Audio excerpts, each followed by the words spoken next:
I recently purchased a box of electronic items, and one of the things inside the box was this PlayStation 2 memory card.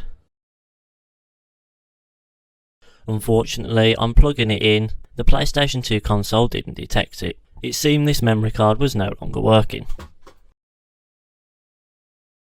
I decided to try and clean the contacts, and that's when I noticed something rather strange. The board inside this memory card appears to have been pushed back inside the shell, and so when I'm plugging it in, the board isn't actually making contact with the console. Next to a second memory card, the issue is very obvious and explains why the console didn't detect it. So it was time to open it up and take a look inside.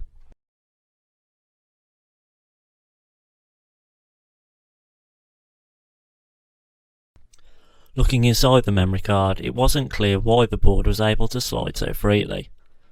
Well, I suppose it was, there was nothing in the way to stop it, but I couldn't see any bits of plastic snapped off, or any sign that there was ever anything there to hold it in place. Perhaps this board was originally housed in a different shell, with a slightly different design, or maybe I just missed something. It looked like all it was going to need was something to hold the board in position. An M4 nut seemed to be the perfect size to fill the gap.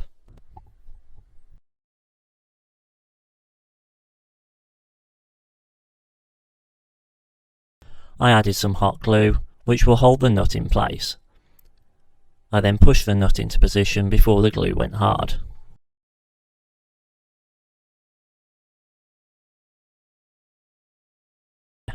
Now there's very little room for the board to move, and it should make contact with the console.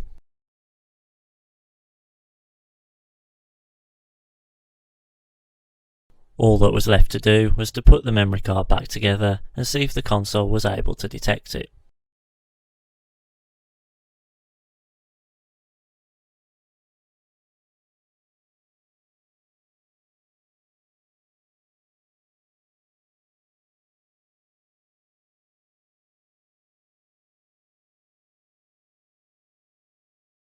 Sure enough, this time the PlayStation 2 console was able to read the memory card.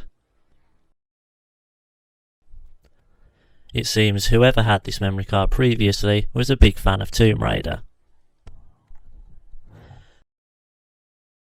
This turned out to be a rather odd issue, albeit an easy one to fix.